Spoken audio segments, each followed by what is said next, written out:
Hey there, and welcome back to another episode of the Fluent English Conversations Podcast, where I talk about a different subject every week to help you improve your English skills. As always, check the description for the link of the transcript and you can use that to study along with me. Today I'm going to be telling you a little story about my honeymoon. Back in 2019, I married my wife and we decided to go to Italy on a little 2-week honeymoon. At the time, we were actually debating whether to go to Italy, which was the cheaper option, or to go on like a month-long trip to Japan, which was much more expensive. If we'd chosen to go to Japan, we would have had to have waited until 2020 because we couldn't afford it that year. And luckily we didn't, because obviously COVID happened and we wouldn't have been able to go. And then since then we've had kids, and so traveling to Japan for a month at the moment isn't quite possible and it's not on the cards. Luckily we went for the Italian trip and we had an amazing time. As always, with all of the trips that we go on, we always plan to visit too many places because there are so many things we want to do. We can't just stay in one place for a week or something like that. So I think in 14 days we visited like 15 different places or something crazy like that. It was amazing, really busy, really hectic, but I wouldn't change it now. We started in Naples and we visited the Amalfi Coast, and after the Amalfi Coast we hired a car and we drove around Puglia and then down through Calabria and to Sicily. I did all the driving. I'm the designated driver as always, and my wife is the navigator with questionable results, let's say. But luckily sat-navs are really good now, so I don't have to rely on that too much. Close to the end of the holiday, we were driving from the east of Sicily over to Agrigento, and then after visiting there for a day, we were going to drive up to Palermo to end the holiday. And we were driving along and we were going through all these little country roads and having a great time, and we just visited a small little town that's famous for chocolate, and we'd queued up for this special chocolate shop, and we'd had a really nice morning, and we were working our way to Agrigento before then finishing off the holiday in Palermo, and then bang, we were in a car crash. Everyone was fine, nobody was hurt, but we were driving along. I needed to turn left, so I indicated, I slowed down, and I started to turn left, and the car behind me had decided that I was driving too slowly and had decided to overtake me as I was turning, so I couldn't see in my mirror. And then as I turned, he hit the front wheel of our car, we span off to the right, and then he shot off to the left and almost hit a wall, but luckily he didn't. So everyone was fine, but then this presented a problem. The car was a complete write-off. Couldn't drive, we just about managed to push it to the edge of the road, and what did we do then? We had full insurance because ever since we have been going on holidays and renting cars, we've always paid for the fully comprehensive, full cover insurance, because we've read horror stories of lots of different places where people have an accident or something happens and then they have to find thousands of pounds to pay for a car they rented. Also, I think because the first place we rented a car was Iceland, and they have very specific insurance rules because of the weather and things like that that cover you for, I don't know, the wind blowing your door off or something like that, as well as gravel damaging the paintwork, which I always think is quite interesting. But anyway, this time we had the full cover, so we weren't worried about that. We were all fine. But somehow I had to resolve the situation. I didn't know what we needed to do because it's not something that you really prepare for. I can speak Italian quite comfortably. For the whole honeymoon, I'd basically done everything in Italian, organised all of our meals and travel and all that sort of stuff. So I wasn't exactly nervous when I was speaking Italian, but this situation was really new. In English, I don't know a lot about cars. I also don't know the technical names for different parts of the car. But because I'm a native speaker, I can get by with just describing things as I see them, and then the people who actually know about cars can then figure out what I mean. In Italian, I didn't have any of the technical vocabulary to either describe the damage to the car or the situation we'd found ourselves in. And I had to call the rental company, and it's really funny because my wife actually always tells me that she learnt one phrase on that holiday, which was, "Do you speak English or only Italian?" Obviously, I asked them that in Italian, but every conversation on the phone, I started with that because I wanted to focus on fixing the problem. I put my pride to one side and I said, yes, as much as I think this is a great opportunity to improve my Italian, right now the most important thing is getting a new car and getting the car sorted as quickly as possible. So if I speak to someone that's a fluent English speaker, I'm not going to be embarrassed about speaking to them in English instead. As you would imagine, if you know anything about Sicily and rental companies and stuff like that, basically nobody spoke any English, or they spoke so little, my Italian was better, so I chose to speak in Italian instead, because for me, it was a question of, if I speak in English, they're not actually going to understand. If I speak in Italian, they have a better chance of understanding me. I basically weighed up the response. When I heard them say yes or no, I could instantly decide whether I was going to try in English or whether I was just going to stick to Italian. I had to call a load of different numbers. I had to call the local rental office. I called the main phone number because I couldn't figure out who I needed to speak to.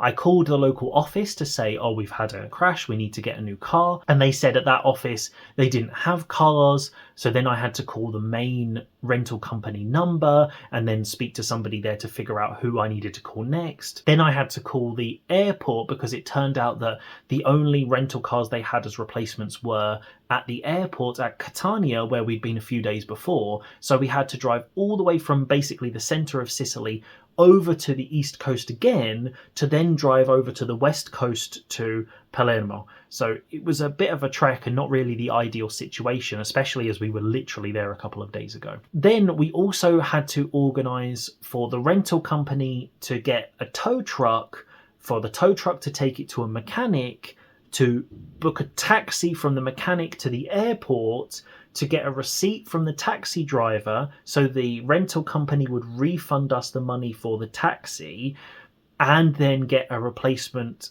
car and figure out what we were going to do about where we were staying because we couldn't get to the next B&B that we had booked. As you can imagine, it was quite a complicated situation, and I described to you the situation that happened in English fairly easily. But imagine that I didn't know the word indicate or overtake or anything like that, which I didn't. So I had to just figure it out.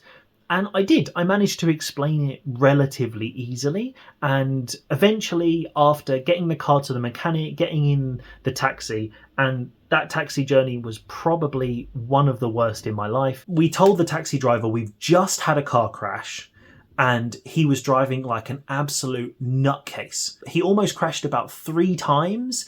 There was a queue of traffic, and I remember he literally had to swerve out of the queue and go down the side because he was going too fast and didn't slow down because he was too busy talking.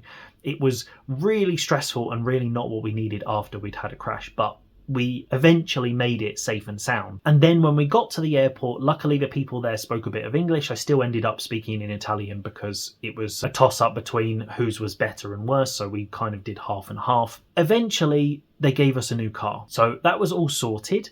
And then we had to go and find a hotel that was near the airport because at this time, I think it was like 10 o'clock at night. So we found a local hotel that had space, went there and stayed the night. And then the next day, instead of going to Agrigento, we had to go straight to Palermo and stay there for the last couple of nights. Luckily, or as we thought, luckily, we booked quite a nice hotel in Palermo for that final stay because we thought it'd be really nice, a 4-star hotel and the honeymoon. Turns out the 4-star hotel in Palermo wasn't exactly what we were expecting, and maybe it was the perspective shift after having a car crash and stuff, but we weren't really in the mood for staying somewhere like that, and yeah, it was all a bit crazy. But it taught me a really valuable lesson about language learning and something I try and bring into my teaching as well as into my studies. It doesn't matter if you don't know all of the words. In a specific situation, in a specific conversation, you can't learn new words. You might be able to search for them if you really need to, but generally your level in any conversation is fixed. After that, you can figure out how to say it better, more fluently, more precisely. But in that specific moment when I was calling the rental company, I had the level of Italian I had, and there was nothing I could do about it. I just had to resolve the problem.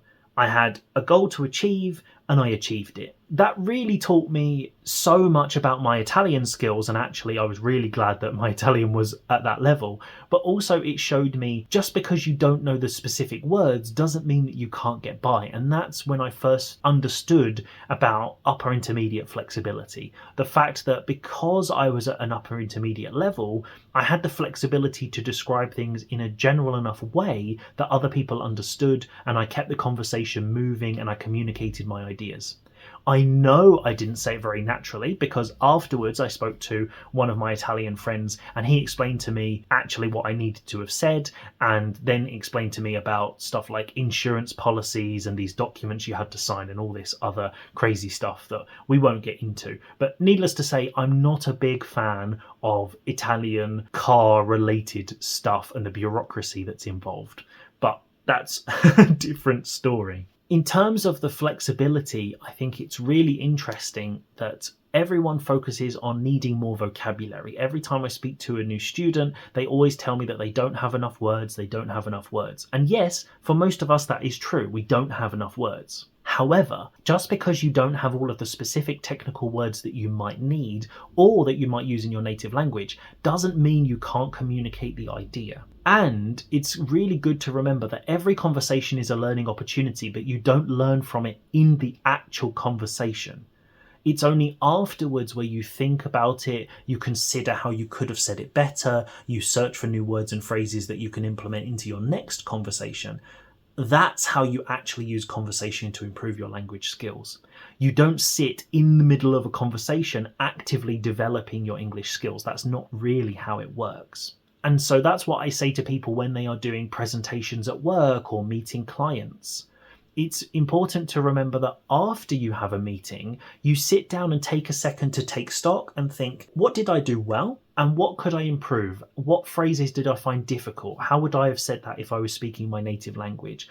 And all of those things will be points you need to study, things you need to ask a teacher. So next time you have an additional level of vocabulary or phrases or understanding which you can apply and slowly improve how fluently you do that particular activity. So all in all, it wasn't the best end to a honeymoon.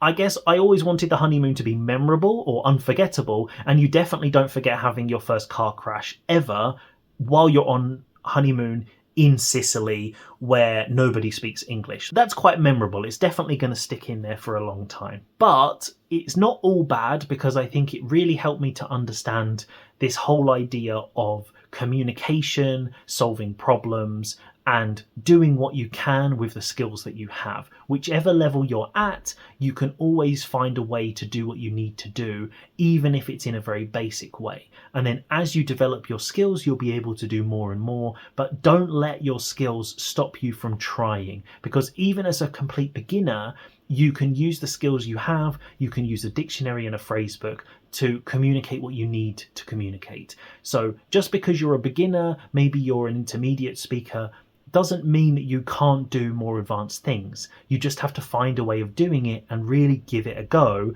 and accept it's not going to be perfect, but that's not the goal. You want to achieve your objective, you want to solve the problem, and then you learn from it in the future, and you will progress, you will develop, and you will improve. And there we have it, the end of the episode. I hope you've enjoyed this story from my honeymoon and the lessons that I learned about language learning and about life. And if there are any questions you have about what we've discussed today or any of the vocabulary that I've used, put a comment below the video and I'll be more than happy to help. I hope you have a fantastic week, have a great day learning English, and I look forward to speaking to you very soon.